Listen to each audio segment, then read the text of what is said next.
Hi all welcome to elearn academy. നമ്മൾ ഇന്ന് പറയാൻ പോകുന്നത് ഇന്ത്യയിലെ തന്നെ അതിമനോഹരമായ ഒരു ക്യാമ്പസിനെ കുറിച്ചാണ്. പോണ്ടിച്ചേരി യൂണിവേഴ്സിറ്റി. ഇപ്പൊ നിങ്ങളൊക്കെ കേട്ടിട്ടുണ്ടാവും.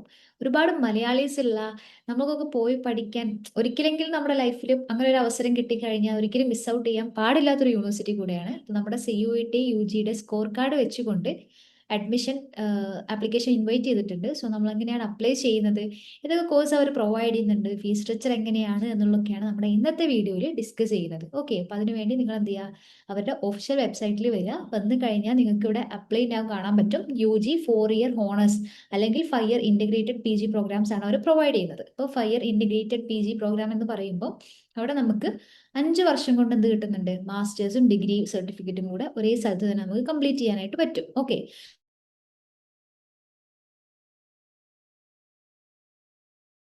ഒന്ന് ക്ലിക്ക് ചെയ്ത് കഴിഞ്ഞാൽ അവരുടെ അഡ്മിഷൻ പോർട്ടലിൽ കുറച്ച് കാര്യങ്ങൾ പറയുന്നുണ്ട്. അതായത് നമ്മൾ എന്ത് ചെയ്യേണ്ടതുണ്ട്, CUET UG 2026 എക്സാം എഴുതേണ്ടതാണ് എന്ന് പറയുന്നുണ്ട്. അതോടൊപ്പം തന്നെ നമ്മൾ എലിജിബിൾ ആണോ എന്നറിയാൻ വേണ്ടിയിട്ട് നമ്മളെ എലിജിബിലിറ്റി ക്രൈറ്റീരിയാസ് സാറ്റിസ്ഫൈ ചെയ്യുന്നുണ്ടോ എന്ന് നമ്മളോട് പറയുന്നുണ്ട് നോക്കാനായിട്ട്. ഓക്കെ, അത് നമ്മൾ ഡിസ്കസ് ചെയ്യുന്നുണ്ട്. പിന്നെ ഡൊമൈൻ സബ്ജക്റ്റ് അവർ പറഞ്ഞിട്ടുള്ള അപ്രോപ്രിയേറ്റ് ആയിട്ടുള്ള ആ ഒരു സബ്ജക്റ്റ് ആണോ നമ്മുടെ CUET എക്സാമിൽ നമ്മൾ എഴുതിയിട്ടുള്ളത് എന്നൊക്കെ നമ്മൾ നോക്കണം. എന്നിട്ടാണ് എന്ത് ചെയ്യുന്നത്, അപ്ലൈ ചെയ്യുന്നത്. അപ്പം നമുക്ക് ആപ്ലിക്കേഷനിൽ ഒരു ഫീസ് വരുന്നുണ്ട്. അത് നോൺ റീഫണ്ടബിൾ ആയിട്ടുള്ള ഒരു എമൗണ്ട് ആണ്. അപ്പോൾ രജിസ്ട്രേഷൻ ഫീസ് നോക്കുന്ന സമയത്ത് കാറ്റഗറി വൈസ് എന്ത് ചെയ്തിട്ടുണ്ട്, അതിൽ ചെറിയ വേരിയേഷൻ വന്നിട്ടുണ്ട്. ഇപ്പോൾ general OBC NCL EWS category ആണെന്നുണ്ടെങ്കിൽ നിങ്ങൾക്ക് 250 രൂപയായിരിക്കും രജിസ്ട്രേഷൻ ഫീസ് വരുന്നത്. ഓക്കെ, നിങ്ങൾ അഡീഷണൽ ആയിട്ട് ഓരോ പ്രോഗ്രാം, ഏതെങ്കിലും ഒരു പ്രോഗ്രാമും കൂടെ നിങ്ങൾക്ക് ഇപ്പോൾ സോഷ്യോളജി, അത് കഴിഞ്ഞിട്ട് നിങ്ങൾക്ക് ഹിസ്റ്ററി ചെയ്യണമെന്നുണ്ടെങ്കിൽ നിങ്ങൾക്ക് എക്സ്ട്രാ 100 റുപ്പീസും കൂടെ കൊടുക്കേണ്ടി വരും. അതിന് നമ്മൾ റിക്കറിംഗ് ആപ്ലിക്കേഷൻ ഫീ എന്നാണ് പറയുന്നത് കേട്ടോ. ഇനി SC ST കാറ്റഗറി ആണെന്നുണ്ടെങ്കിൽ നിങ്ങൾക്ക് അവിടുത്തെ ഫീസ് വരുന്നത് 150 രൂപയാണ്. റിക്കറിംഗ് ആപ്ലിക്കേഷൻ ഫീസ് എന്ന് പറയുന്നത് 50 രൂപയായിരിക്കും. ഇനി PWD, അതായത് ഫിസിക്കലി ഡിസേബിൾഡ് ആയിട്ടുള്ള ആളുകൾ, ട്രാൻസ്ജെൻഡേഴ്സ്, ഇവർക്കൊക്കെ രജിസ്ട്രേഷൻ ഫീസ് വരുന്നില്ല. ഓക്കെ, അപ്പം ഇത് മനസ്സിലായിട്ടുണ്ട് എന്ന് വിശ്വസിക്കുന്നു. ഇനി നമ്മുടെ സീറ്റിൽ തന്നെ നമുക്ക് റിസർവേഷൻ പോളിസി പറയുന്നുണ്ട്. അതിൻ്റെ ഒരു പെർസെൻറ്റേജ് ആക്ച്വലി ഇവരിവിടെ കൊടുത്തിട്ടുണ്ട്. അപ്പം വേണമെങ്കിൽ നിങ്ങൾക്ക് ജസ്റ്റ് നോക്കാം. അതല്ലാതെ കുറച്ച് കോട്ടാസ് ത്രൂ നമുക്ക് എന്ത് ചെയ്യാൻ പറ്റും, അപ്ലൈ ചെയ്യാനായിട്ട് പറ്റും. അതിൽ വരുന്നതാണ് സ്പോർട്സ് കോട്ട.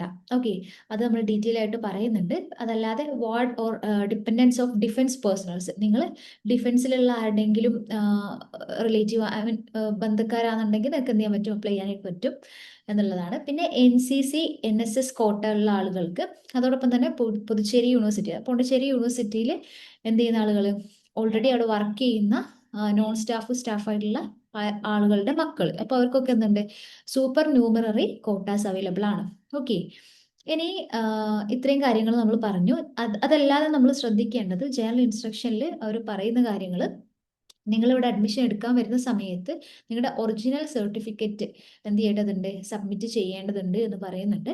അതോടൊപ്പം തന്നെ നിങ്ങൾക്ക് മിനിമം 70% ഓഫ് അറ്റൻഡൻസ് എന്താണ്, മാൻഡറ്ററി ആണ് നമ്മുടെ യൂണിവേഴ്സിറ്റി എക്സാമിന് പാർട്ടിസിപ്പേറ്റ് ചെയ്യാൻ എന്ന് പറയുന്നുണ്ട്. അപ്പം ഇങ്ങനത്തെ കുറച്ച് കാര്യങ്ങളാണ് അവർ പറയുന്നത്. അപ്പോൾ അത് ജസ്റ്റ് ഒന്ന് വായിച്ചു നോക്കിയാൽ മതി. നമ്മൾ ഡീറ്റെയിൽ ആയിട്ട് ഏതൊക്കെ കോഴ്സ് ഉണ്ട് എന്ന് നോക്കാൻ വേണ്ടിയിട്ട് നിങ്ങൾക്ക് ഇവിടെ ഇൻഫർമേഷൻ ബ്രൗഷർ ഡൗൺലോഡ് ചെയ്യാൻ പറ്റും. Admission 2026-27 CUET UG programme through വരുന്ന കോഴ്സുകളുടെ ലിസ്റ്റ് ആക്ച്വലി എന്ത് ചെയ്തിട്ടുണ്ട്, അവരിവിടെ കൊടുത്തിട്ടുണ്ട്. അപ്പം ഏതൊക്കെ സ്ഥലങ്ങളിൽ, അതായത് ഇപ്പം ഓരോ ഡിപ്പാർട്ട്മെന്റ് ആയിരിക്കുമല്ലോ, ആ ഡിപ്പാർട്ട്മെന്റിൽ വരുന്ന കോഴ്സുകൾ ഏതൊക്കെയാണെന്ന് അവർ കൊടുത്തിട്ടുണ്ട്. സോ നിങ്ങൾക്ക് നോക്കാൻ പറ്റും. ഇപ്പം നമ്മൾ സ്കൂൾ ഓഫ് മാനേജ്മെന്റ് നോക്കുകയാണ്. ഓക്കെ, BCOMന് പോകുന്ന ഒരു കുട്ടിയാണെന്നുണ്ടെങ്കിൽ അതിൽ അതായത് അത് വരുന്നത് പുതുച്ചേരി തന്നെയാണ്, മെയിൻ ക്യാമ്പസിലാണ് വരുന്നത്. നമ്മുടെ സീറ്റ്, അതായത് എത്ര ഇൻടേക്ക് ഉണ്ടെന്ന് ചോദിച്ചു കഴിഞ്ഞാൽ 40 സീറ്റാണ് അവിടെ അവൈലബിൾ ആയിട്ടുള്ളത്. നിങ്ങൾ +2 മിനിമം 50% മാർക്കിൽ പാസ് ആവണം എന്നുള്ളത് മാത്രമാണ് അവിടുത്തെ ക്രൈറ്റീരിയ എന്ന് പറയുന്നത്. ഓക്കെ, ഇനി നമ്മുടെ CUETയിൽ നമ്മുടെ സബ്ജക്ട് ഡൊമൈൻ എന്ന് പറയുന്നത് നിങ്ങൾ അക്കൗണ്ടൻസി അല്ലെങ്കിൽ ബിസിനസ് സ്റ്റഡീസ് അല്ലെങ്കിൽ എക്കണോമിക്സ് അല്ലെങ്കിൽ കമ്പ്യൂട്ടർ സയൻസ്, അപ്പോൾ ഇതിൽ ഏതെങ്കിലും എഴുതിയിരിക്കുന്ന കുട്ടിയായിരിക്കണം എന്ന് പറയുന്നുണ്ട്. അപ്പോൾ ഇപ്പം നമുക്കൊരു ബിസിനസ് സ്റ്റഡീസിന്റെ മാർക്ക് വെച്ചുകൊണ്ട് എന്ത് ചെയ്യാൻ പറ്റും, BCOMന് പോണ്ടിച്ചേരിയിലേക്ക് അപ്ലൈ ചെയ്യാനായിട്ട് പറ്റും. ഓക്കെ, അപ്പം നിങ്ങൾ നോക്കുമ്പോൾ ഇവിടെയും BCOM ഹോണേഴ്സ് ഉണ്ട്, ഇവിടെയും BCOM ഹോണേഴ്സ് ഉണ്ട്. അപ്പോൾ ഇത് തമ്മിലുള്ള വ്യത്യാസം എന്താണെന്ന് വെച്ച് കഴിഞ്ഞാൽ ഇവർക്ക് മെയിൻ ക്യാമ്പസ് ഉണ്ട്, അതോടൊപ്പം തന്നെ ഒരു റീജിയണൽ ക്യാമ്പസും കൂടെ വരുന്നുണ്ട്. ഓക്കെ, അവിടുത്തെ കാര്യങ്ങളും കൂടെ എന്ത് ചെയ്യുന്നുണ്ട്, ഇതിൽ ഡീറ്റെയിൽ ആയിട്ട് പറയുന്നുണ്ട്. സോ നിങ്ങൾക്ക് അപ്ലൈ ചെയ്യുന്ന സമയത്ത് ഏത് ക്യാമ്പസ് ആണ് വേണ്ടത് എന്നുള്ളതും ചൂസ് ചെയ്യാനായിട്ട് പറ്റും. ഓക്കെ, ഇതല്ലാതെ നമുക്ക് BBA വരുന്നുണ്ട്, പിന്നെ നമ്മൾ ഫിസിക്സ്, കെമിസ്ട്രി, അപ്ലൈഡ് സയൻസ് അതിൻ്റെ ഒരു സ്കൂൾ ഓഫ് ഇതിലേക്ക് പോകുന്ന സമയത്ത് അടുത്ത കോഴ്സിലേക്ക് നിങ്ങൾ നോക്കിക്കഴിഞ്ഞാൽ മനസ്സിലാകും 25 സീറ്റുകൾ വരുന്നുണ്ട്. ഇനി സൈക്കോളജി ആകുമ്പോൾ 30 സീറ്റാണ് വരുന്നത്. ഇവിടെയും നമ്മൾ +2 മിനിമം 50% മാർക്കാണ് വേണ്ടത്. ഇനി അപ്ലൈഡ് ജിയോളജി ആവുന്ന സമയത്ത് നിങ്ങൾ ഫിസിക്സ്, കെമിസ്ട്രി, മാത്തമാറ്റിക്സ് PCM ആണ് ആ ഒരു കോമ്പിനേഷൻ വരുന്നത്. ഇത്രേ എഴുതിയിരിക്കണം എന്ന് പറയുന്നുണ്ട്. കെമിസ്ട്രി ആവുന്ന സമയത്ത് ഫിസിക്സ്, കെമിസ്ട്രി, മാത്തമാറ്റിക്സ് അല്ലെങ്കിൽ ബയോളജി അല്ലെങ്കിൽ കമ്പ്യൂട്ടർ സയൻസ് എന്ന് പറയുന്നുണ്ട്. അപ്പോൾ നിങ്ങൾ എന്ത് ചെയ്യാം, നിങ്ങൾ നോക്കുക, നിങ്ങൾ ഈ ഒരു എക്സാം, ഈ ഒരു പറഞ്ഞിട്ടുള്ള സബ്ജക്റ്റിലുള്ള എക്സാം നിങ്ങൾ CUETക്ക് എഴുതിയിട്ടുണ്ടെങ്കിൽ നിങ്ങൾ ഓൾറെഡി ഇത് ക്വാളിഫൈഡ് ആയിരിക്കും. അതായത് 50% മാർക്ക് +2 ഉണ്ടാവും അല്ലേ? ആ ഒരു കണ്ടീഷൻ ഉണ്ടെങ്കിൽ നിങ്ങൾക്ക് എന്ത് ചെയ്യാൻ പറ്റും, ധൈര്യമായിട്ട് കൊടുക്കാൻ പറ്റും. നമ്മളൊക്കെ ആഗ്രഹിക്കുന്ന ഒരു ഒരു ക്യാമ്പസ് ആണ് പോണ്ടിച്ചേരി എന്ന് പറയുന്നത്. ഓക്കെ, ഇനി നമ്മൾ കുറച്ച് സോഷ്യൽ സയൻസ് സബ്ജക്ട്സ് വരുന്ന സമയത്ത് ഹിസ്റ്ററി, പൊളിറ്റിക്കൽ സയൻസ്, സോഷ്യോളജി, അപ്പം ഇങ്ങനത്തെ കുറച്ച് കോഴ്സുകൾ ഇവിടെ കൊടുത്തിട്ടുണ്ട്. അപ്പം നിങ്ങൾക്ക് ഈ ഒരു +2 പാസ്സായിരിക്കണം എന്ന് പറയുന്നുണ്ട്. അതോടൊപ്പം തന്നെ ഇപ്പം ഹിസ്റ്ററിക്ക് പോകുന്ന ആളുകൾ ഹിസ്റ്ററി അല്ലെങ്കിൽ ആന്ത്രോപോളജി അല്ലെങ്കിൽ സോഷ്യോളജി അല്ലെങ്കിൽ പൊളിറ്റിക്കൽ സയൻസ് അല്ലെങ്കിൽ നോളജ്, ട്രഡീഷൻ, പ്രാക്ടീസസ് ഇന്ത്യ ഇങ്ങനത്തെ പേപ്പർ എഴുതിയിട്ടുണ്ടെങ്കിൽ നിങ്ങൾക്ക് എന്ത് ചെയ്യാൻ പറ്റും, ഇവിടെ അഡ്മിഷന് വേണ്ടിയിട്ട് ആപ്ലിക്കേഷനിൽ കൊടുക്കാൻ പറ്റും എന്നുള്ളതാണ്. ഓക്കെ, ഇനി ഹ്യൂമാനിറ്റീസ് സബ്ജക്ട്സിൽ നമുക്ക് ഫിലോസഫി ഉണ്ട്, ഇംഗ്ലീഷ് ഉണ്ട്, ഫ്രഞ്ച് ട്രാൻസ്ലേഷൻ, ഇന്റർപ്രിട്ടേഷൻ ഉണ്ട്. ഓക്കെ, അപ്പം ഇതാണ് വരുന്നത്. മീഡിയ ആൻഡ് കമ്മ്യൂണിക്കേഷനും പെയിന്റിങ്ങും വരുന്നുണ്ട്. അത് നിങ്ങൾ നോക്കുക കേട്ടോ. ഫൈൻ ആർട്സ് വരുന്നുണ്ട്, പിന്നെ മാസ് മീഡിയ അല്ലെങ്കിൽ കമ്പ്യൂട്ടർ സയൻസ് അല്ലെങ്കിൽ സൈക്കോളജി, ഹിസ്റ്ററി, പൊളിറ്റിക്കൽ സയൻസ്. അപ്പം ഞാനിങ്ങനെ സ്ക്രോൾ ചെയ്യുമ്പോൾ നിങ്ങൾ എന്ത് നോക്കണം, നിങ്ങൾക്ക് പോകാൻ പറ്റുന്ന സ്കൂൾ ഓഫ് ഏത് സ്കൂളാണ് എന്നുള്ളത് നോക്കുക. അതോടൊപ്പം തന്നെ നിങ്ങൾ അതിന് എലിജിബിൾ അല്ലേ എന്നുള്ളതാണ് നമ്മൾ ഇപ്പം നോക്കേണ്ട കാര്യം. ഓക്കെ, അപ്പം കമ്പ്യൂട്ടർ സയൻസിൽ BSc ഓണേഴ്സ് വരുന്നുണ്ട്. 40 ഇൻടേക്ക് ആണ് വരുന്നത്. +2 മാക്സിമം 50% മാർക്ക് മതി, മിനിമം 50% മാർക്ക് മതി എന്ന് പറയുന്നുണ്ട്. അതേപോലെ ഫിസിക്സ്, മാത്തമാറ്റിക്സ് PCM അല്ലെങ്കിൽ PCB അല്ലെങ്കിൽ ഫിസിക്സും മാത്തമാറ്റിക്സിന്റെ കൂടെ ബിസിനസ് സ്റ്റഡീസോ കമ്പ്യൂട്ടർ സയൻസോ ഒക്കെ എഴുതിയ കുട്ടികൾക്ക് എന്ത് ചെയ്യാൻ പറ്റും, കൊടുക്കാനായിട്ട് പറ്റും. ഇനി BTech പ്രോഗ്രാംസ് ഉണ്ട്. നമ്മൾ പൊതുവെ അപ്പം കേരളത്തിലുള്ള കുട്ടികൾ കീം ത്രൂ ഒക്കെ അപ്ലൈ ചെയ്യുന്നുണ്ടാകും. സോ നിങ്ങൾ ഇവിടെ നോക്കുക, BTech പ്രോഗ്രാംസ് വരുന്നുണ്ട്. നിങ്ങൾക്ക് ഇഷ്ടപ്പെട്ടുള്ള ഏതെങ്കിലും ഉണ്ടെങ്കിൽ എന്ത് ചെയ്യുക, കൊടുക്കുക. അവർ പറയുന്ന കാര്യം നിങ്ങൾ +2 കഴിഞ്ഞിരിക്കണം. +2 കഴിഞ്ഞിട്ട് 45% മാർക്ക് നിങ്ങൾക്ക് മിനിമം വേണമെന്ന് പറയുന്നുണ്ട്. 40% മാർക്കാണ് ഈ ഒരു റിസർവേഷൻ കാറ്റഗറിക്കാർക്ക് വേണ്ടത് എന്ന് പറയുന്നുണ്ട്. ഓക്കെ, അതായത് SC ST PWD കാറ്റഗറിക്ക് വരുന്ന സമയത്ത് 40% മാർക്കാണ് അവർക്ക് +2 വേണ്ടത്. പിന്നെ നമ്മളോട് പറയുന്നത് നിങ്ങൾ മാത്തമാറ്റിക്സ് അല്ലെങ്കിൽ അപ്ലൈഡ് മാത്തമാറ്റിക്സ്, ഫിസിക്സോ പിന്നെ അതല്ലാതെ chemistry, computer science, information practices, അപ്പോൾ ഇങ്ങനത്തെ ഏതെങ്കിലും ഒരു കോഴ്സും കൂടെ പഠിച്ചിരിക്കണം നിങ്ങളുടെ +2 എന്ന് പറയുന്നുണ്ട്. ഇനി നിങ്ങൾ എഴുതിയിരിക്കേണ്ട CUET പേപ്പർ എന്ന് പറയുന്നത്, ഡൊമൈൻ സബ്ജക്റ്റ് എന്ന് പറയുന്നത് മാത്സ്, ഫിസിക്സ്, കെമിസ്ട്രി അല്ലെങ്കിൽ കമ്പ്യൂട്ടർ സയൻസ് ആണ്. ഓക്കെ, അപ്പോൾ നിങ്ങൾക്ക് BTech ഇങ്ങനെയും പോകാനായിട്ട് പറ്റും എന്നുള്ളതാണ്. ഓക്കെ, ഇത്രയും കോഴ്സുകൾ വരുന്നുണ്ട് കേട്ടോ. ഇപ്പോൾ നമ്മൾ നോക്കുന്നത് എൻവിറോൺമെന്റൽ എഞ്ചിനീയറിംഗ് വരുന്നുണ്ട്, എനർജി സയൻസ് ആൻഡ് ടെക്നോളജി വരുന്നുണ്ട്, മെറ്റീരിയൽ സയൻസ് ആൻഡ് ടെക്നോളജി വരുന്നുണ്ട്. സോ ഇതൊക്കെയാണ് പ്രോഗ്രാംസ് എന്ന് പറയുന്നത്. ഇനി നമ്മൾ 5 ഇയർ ഇന്റഗ്രേറ്റഡ് PG പ്രോഗ്രാംസിലേക്ക് വരുമ്പോൾ അവർ പ്രൊവൈഡ് ചെയ്യുന്ന ഒരു പ്രോഗ്രാമാണ് MBA. ഓക്കെ, അപ്പോൾ BTech MBA ആണ് ആക്ച്വലി ഇതെന്ന് പറയുന്നത്. Computer science and business system ആണ് വരുന്നത്. 60 ഇൻടേക്ക് ആയിരിക്കും ഉണ്ടാവുക. അപ്പോൾ അവിടെ നമ്മൾ മാത്സ് അല്ലെങ്കിൽ ബിസിനസ് മാത്തമാറ്റിക്സ് നമ്മൾ പഠിച്ചിട്ടുണ്ടെങ്കിൽ നമുക്ക് എന്ത് ചെയ്യാൻ പറ്റും, ഇതിന് പോകാനായിട്ട് പറ്റും. മിനിമം +2 50% മാർക്ക് മതി. ഓക്കെ, അപ്പോൾ മാത്സ് അല്ലെങ്കിൽ അപ്ലൈഡ് മാത്തമാറ്റിക്സ് ആണ് നമുക്ക് അവിടെ എഴുതേണ്ട എക്സാം എന്ന് പറയുന്നത്. ഓക്കെ, പിന്നെ 5 year integrated MA social and economic administration law എന്ന് അവർ പറയുന്നുണ്ട്. ഇതിൽ നമ്മൾ ജനറൽ ആപ്റ്റിറ്റ്യൂഡ് ടെസ്റ്റ് ആണ് വേണ്ടത്. ഓക്കെ, അപ്പോൾ ഈ ഒരു കോഴ്സിന്റെ പ്രത്യേകത ആക്ച്വലി എങ്ങനെയാണെന്ന് വെച്ച് കഴിഞ്ഞാൽ അത് നമ്മൾ ഫസ്റ്റത്തെ ഇയർ, അതായത് ലാസ്റ്റ് ഇയറിൽ നമ്മൾ എന്തായിരിക്കും, ഒരു എക്സ്ചേഞ്ച് പ്രോഗ്രാം ആണ്. ഫ്രാൻസിൽ പോയിട്ട് അവിടെ ആയിരിക്കും നമ്മുടെ ക്ലാസ്സും കാര്യങ്ങളൊക്കെ വരിക. ഓക്കെ, അപ്പോൾ ആ രീതിയിലാണ് ആക്ച്വലി വരുന്നത്. ഇത്രയും കാര്യങ്ങളാണ് നമ്മൾ ഫീസ്, അതേപോലെ റിസർവേഷൻ കാര്യങ്ങളൊക്കെ നോക്കി. ഇനി നമ്മൾ ഓരോ കോട്ട നോക്കുന്ന സമയത്ത് സ്പോർട്സ് കോട്ട ഉണ്ട്. അതിൽ കാറ്റഗറി 1 എന്ന് പറയുന്ന ആളുകൾ, ഓക്കെ, കാറ്റഗറി 1 എന്ന് പറയുന്ന ആളുകൾക്ക് CUET എക്സാം എഴുതേണ്ട ആവശ്യമില്ല. അതായത് അവരോട് പറയുന്നത് നിങ്ങൾ എന്തായിരിക്കണം, നിങ്ങൾ ഇന്ത്യയെ റെപ്രസെന്റ് ചെയ്തുകൊണ്ട് എവിടെയെങ്കിലും ഒരു കോമ്പറ്റീഷനിൽ പാർട്ടിസിപ്പേറ്റ് ചെയ്തിരിക്കണം എന്ന് പറയുന്നുണ്ട്. അതിൻ്റെ ഗെയിം പാർട്ടിസിപ്പേറ്റഡ് ആയിട്ടുള്ള ലിസ്റ്റ് കൊടുത്തിട്ടുണ്ട്. അപ്പോൾ ഇങ്ങനെ ഉണ്ടെങ്കിൽ നിങ്ങൾക്ക് അത് കൊടുക്കാം. ഇനി കാറ്റഗറി 2 എന്ന ആളുകൾ എന്തായിരിക്കണം, നമ്മുടെ CUET എക്സാം എഴുതിയിരിക്കണം എന്നുള്ളതാണ്. അപ്പോൾ ഒരു സീറ്റായിരിക്കും ഈ അടിസ്ഥാനത്തിൽ ഓരോ കോഴ്സുകൾക്ക് കൊടുക്കുന്നുണ്ടാവുക. അതിൽ തന്നെ നിങ്ങൾ ശ്രദ്ധിക്കേണ്ടത് നമ്മുടെ മെറിറ്റിന്റെ അടിസ്ഥാനത്തിലായിരിക്കും ഇത് കൊടുക്കുന്നുണ്ടാവുക. ഓക്കെ. ഇനി നമുക്ക് പിന്നെ പറയുന്നതാണ് നിങ്ങളുടെ ഏതെങ്കിലും ഡിഫൻസ് പേഴ്സണൽ അങ്ങനെ വരുന്നുണ്ടെങ്കിൽ, അതായത് ആർമി, നേവി, എയർഫോഴ്സ് ഇങ്ങനത്തെ ആരെങ്കിലും വരുന്നുണ്ടെങ്കിൽ അവരുടെ ഒരു മെറിറ്റിന്റെ അണ്ടറിൽ ഒരു സൂപ്പർ ന്യൂമററി കോട്ട വരുന്നുണ്ട് എന്ന് പറയുന്നുണ്ട്. ഓക്കെ. അത് 5 സീറ്റ്സ് ആയിരിക്കും ആകെ ഉണ്ടാവുക UG പ്രോഗ്രാമിൽ എന്ന് പറയുന്നുണ്ട്. പിന്നെ NCC കോട്ട കുറെ ആളുകൾക്ക് ഉണ്ടാകും. അപ്പോൾ ഒരു സീറ്റാണ് ഒരു UG പ്രോഗ്രാമിന് എന്തുണ്ടാവുക, NCC കോട്ടയായിട്ട് ഉണ്ടാവുക. അതും മെറിറ്റിന്റെ അണ്ടറിലായിരിക്കും എന്തുണ്ടാവുക, നമ്മൾ അതിലേക്ക് പരിഗണിക്കുക. ഇനി എലിജിബിലിറ്റി ക്രൈറ്റീരിയ എന്ന് പറയുമ്പം നിങ്ങൾ പിന്നെ NCCയിൽ നിങ്ങൾക്ക് A, B അല്ലെങ്കിൽ റിപ്പബ്ലിക് ഡേ സർട്ടിഫിക്കറ്റിൽ തന്നെ നമ്മൾ A, B എന്നൊക്കെ പറയും. ഓക്കെ, ആ സർട്ടിഫിക്കറ്റ് ഉണ്ടാവണം, അല്ലെങ്കിൽ റിപ്പബ്ലിക് ഡേ ക്യാമ്പിൽ പാർട്ടിസിപ്പേറ്റ് ചെയ്യണം. അങ്ങനെ ഒരു ലിസ്റ്റ് പറയുന്നുണ്ട്, നിങ്ങൾ നോക്കിയാൽ മതി. NSS ഉള്ള ആളുകൾക്കായാലും ഒരു സീറ്റ് ഈച്ച് UG പ്രോഗ്രാംസിന് അവർ എന്ത് ചെയ്യുന്നുണ്ട്, കൊടുക്കുന്നുണ്ട്. അതും മെറിറ്റ് അടിസ്ഥാനത്തിലായിരിക്കും എന്തുണ്ടാവുക, അത് ഫില്ല് ചെയ്യുക. എലിജിബിലിറ്റി ക്രൈറ്റീരിയ എന്ന് പറയുമ്പോൾ നിങ്ങൾ എന്താണ് പാർട്ടിസിപ്പേറ്റ് ചെയ്യേണ്ട കുറച്ച് പ്രോഗ്രാംസ് പറയുന്നുണ്ട്. റിപ്പബ്ലിക് ഡേ ക്യാമ്പിന്, അതേപോലെ നാഷണൽ യൂത്ത് ക്യാമ്പ്, അല്ലെങ്കിൽ youth festival, youth exchange programme, ഇങ്ങനെ കുറച്ച് കാര്യങ്ങൾ പറയുന്നുണ്ട്. പിന്നെ സ്പെഷ്യൽ ക്യാമ്പ്സ് ഒക്കെ പറയുന്നുണ്ട്. ഇനി wards of Pondicherry university employee കോട്ട, അതായത് നിങ്ങൾ ടീച്ചിങ് അല്ലെങ്കിൽ നോൺ ടീച്ച് സ്റ്റാഫ്സ് ഓഫ് നമ്മൾ അവിടുത്തെ പോണ്ടിച്ചേരിത്തെ ആളുകൾ ആണെങ്കിൽ അവരുടെ ഒരു സീറ്റ് ഉണ്ടാകും. അത് ആക്ച്വലി വരുന്നത് എങ്ങനെയാണെന്ന് വെച്ച് കഴിഞ്ഞാൽ അവരുടെ മക്കൾക്ക് അല്ലെങ്കിൽ മക്കൾക്കാണ് വരുന്നത്. ഓക്കെ. അപ്പം 3 വർഷം അവിടെ വർക്ക് ചെയ്തിട്ടുള്ള ആളുകൾക്ക് മാത്രമേ ഈ ഒരു പിന്നെ കോട്ടയുടെ അണ്ടറിൽ നമുക്ക് കൊടുക്കാനായിട്ട് പറ്റുള്ളൂ. അപ്പോൾ ഇത്രയാണ് അവിടുത്തെ കാര്യങ്ങളുള്ളത്. ഇനി നമ്മുടെ ഫീസൊക്കെ എങ്ങനെയാണ് വരുന്നത് നോക്കാം. ഓക്കെ. അപ്പോൾ ആദ്യം നമ്മൾ പറയാൻ പോകുന്നത് 4 ഇയർ UG പ്രോഗ്രാമിനെ കുറിച്ചാണ്. അവിടുത്തെ ഫീസ് നിങ്ങൾ നോക്കിക്കഴിഞ്ഞാൽ ഇത് ഫോറിൻ ആയിട്ടുള്ള ആളുകളുടെ ഫീസാണ്. അപ്പോൾ ഇത് നിങ്ങൾ നോക്കേണ്ട ആവശ്യമില്ല, അത് നിങ്ങൾക്ക് വരുന്നില്ല. ബാക്കിയുള്ള എമൗണ്ട് നോക്കിക്കഴിഞ്ഞാൽ ഇവിടെ താഴെ കൊടുത്തിട്ടുണ്ട്. ഓരോ സെമിസ്റ്ററിന്റെ കേസാണ് പറയുന്നത്. ഓക്കെ. ഫസ്റ്റ് സെമിസ്റ്ററിൽ കണ്ടോ, ഇവിടെ ഫസ്റ്റ് സെമിസ്റ്ററിൽ നിങ്ങൾക്ക് ഇപ്പം നമ്മളിപ്പോൾ ഒരു BA കോഴ്സാണ്, BA ഇംഗ്ലീഷ് എടുക്കുന്ന ആളുകൾക്ക് ഒരു 27K ആയിരിക്കും ഏകദേശം ആ ഒരു എമൗണ്ട് ആണ് വരുന്നത്. ഇനി ഹ്യൂമാനിറ്റീസിൽ തന്നെ BA ഫിലോസഫി പറയുന്നുണ്ട്, അതെടുക്കുന്ന ആളുകൾക്ക് 25,000 റേഞ്ചിൽ വരുന്നുണ്ട്.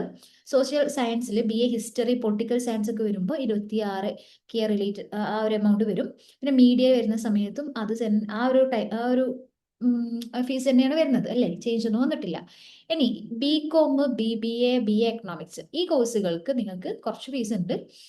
നമ്മുടെ നാട്ടിലൊക്കെ ക്യാമ്പസിൽ വാങ്ങുന്ന സെയിം എമൗണ്ട് തന്നെയാണ് അല്ലേ, ഒരു 30K എമൗണ്ട് വരുന്നുണ്ട്. അപ്പോൾ നിങ്ങൾ അവിടെ പോയി കഴിഞ്ഞാൽ നിങ്ങൾക്ക് എന്തായിരിക്കും, ഈ ഒരു എമൗണ്ട് കൊടുത്തിട്ട് നിങ്ങൾ ഇൻവെസ്റ്റ് ചെയ്യുന്ന ഈ ഒരു എമൗണ്ട് ആക്ച്വലി എന്താണ്, വെർത്ത് ആണ് എന്നുള്ളതും കൂടെ നമുക്ക് നിങ്ങൾ മനസ്സിലാക്കുക കേട്ടോ. അപ്പോൾ എല്ലാവരും അപ്ലൈ ചെയ്യുക. BTechന്റെ കേസിലാണെന്നുണ്ടെങ്കിൽ നിങ്ങൾക്ക് 65,000 രൂപ അടുത്താണ് വരിക, 67,000 രൂപ അടുത്ത് വരും. ഇനി നിങ്ങൾക്ക് ഫസ്റ്റ് സെമസ്റ്ററിന്റെ കേസാണ് പറഞ്ഞത്.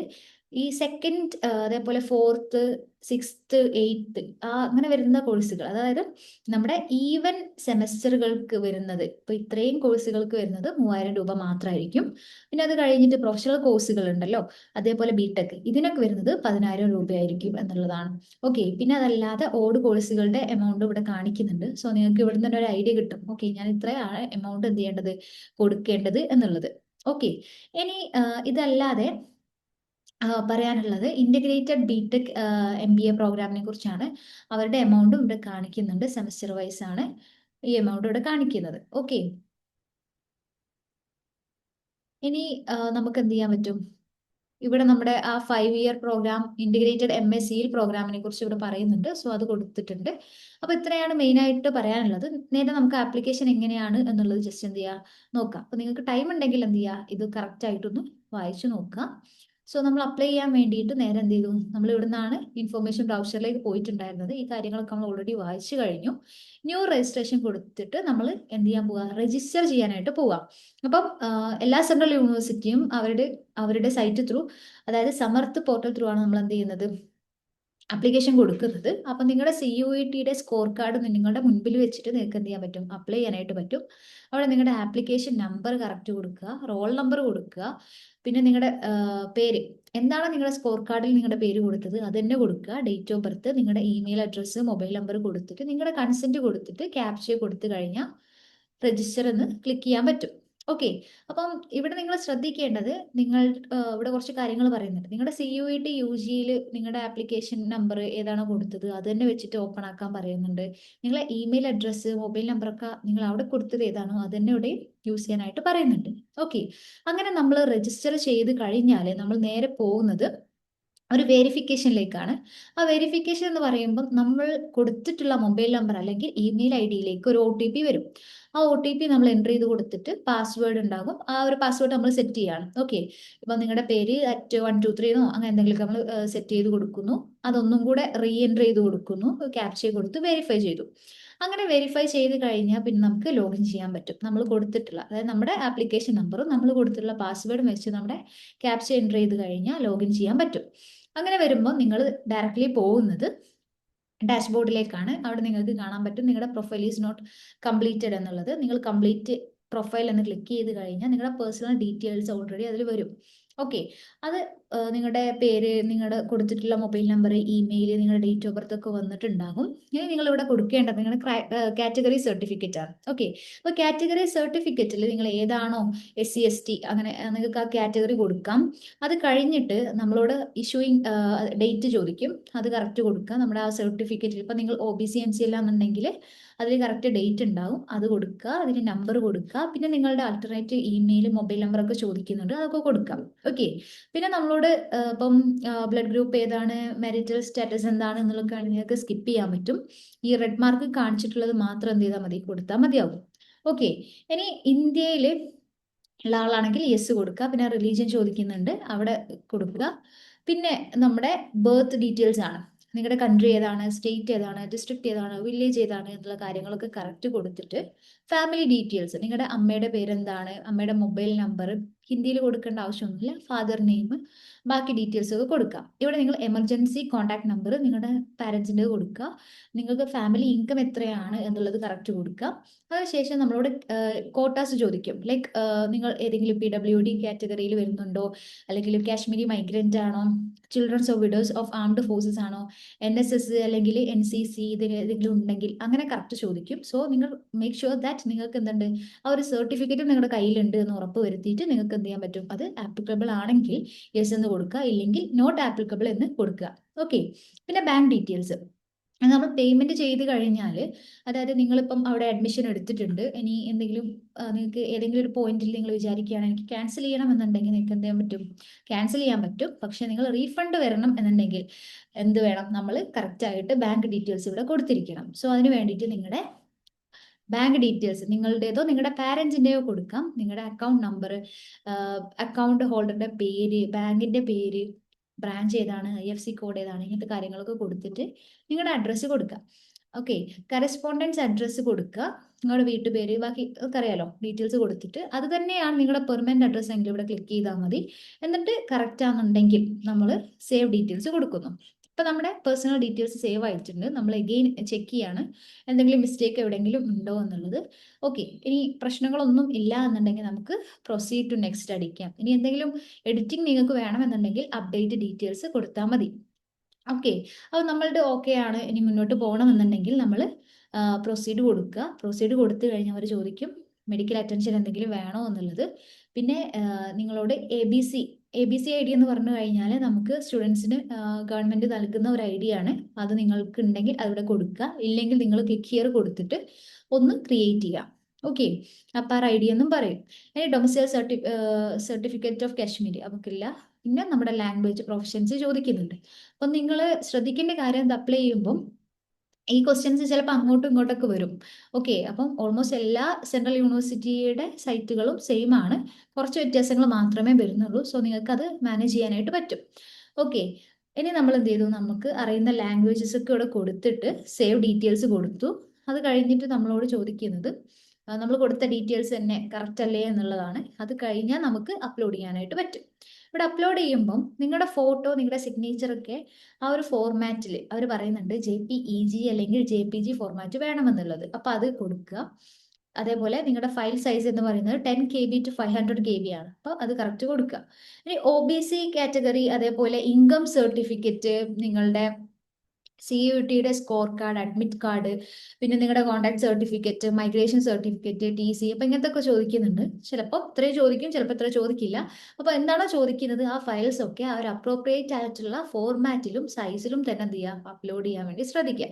അങ്ങനെ അപ്ലോഡ് ചെയ്യുക. അല്ലെങ്കിൽ ഇപ്പൊ ഇത്രയും ചെയ്ത് വെച്ചു, നിങ്ങൾക്ക് ഏതെങ്കിലും സർട്ടിഫിക്കറ്റ് ഇല്ലെങ്കിൽ നിങ്ങൾക്ക് എന്ത് ചെയ്യാൻ പറ്റും, സേവ് ആസ് ഡ്രാഫ്റ്റ് കൊടുക്കാൻ പറ്റും. അപ്പൊ ഇത്രയും നിങ്ങൾ ചെയ്തിട്ടുള്ളതൊക്കെ സേവ് ആയിട്ടുണ്ട്. ഇനി നിങ്ങൾ ഒക്കെ കറക്റ്റ് നിങ്ങളുടെ കയ്യിലുണ്ടായിരുന്നു, നിങ്ങളൊക്കെ എൻ്റർ ചെയ്തു, ഫയലൊക്കെ അപ്ലോഡ് ചെയ്തിട്ടുണ്ടെങ്കിൽ നിങ്ങൾക്ക് പ്രൊസീഡ് ടു നെക്സ്റ്റ് കൊടുക്കാം. അങ്ങനെ കൊടുത്തു കഴിഞ്ഞാൽ നിങ്ങൾക്ക് ഇത്രയും കൊടുത്ത കാര്യങ്ങൾ പ്രിവ്യൂ ചെയ്യാനായിട്ട് ഒരു വിൻഡോ ആയിരിക്കും വരിക.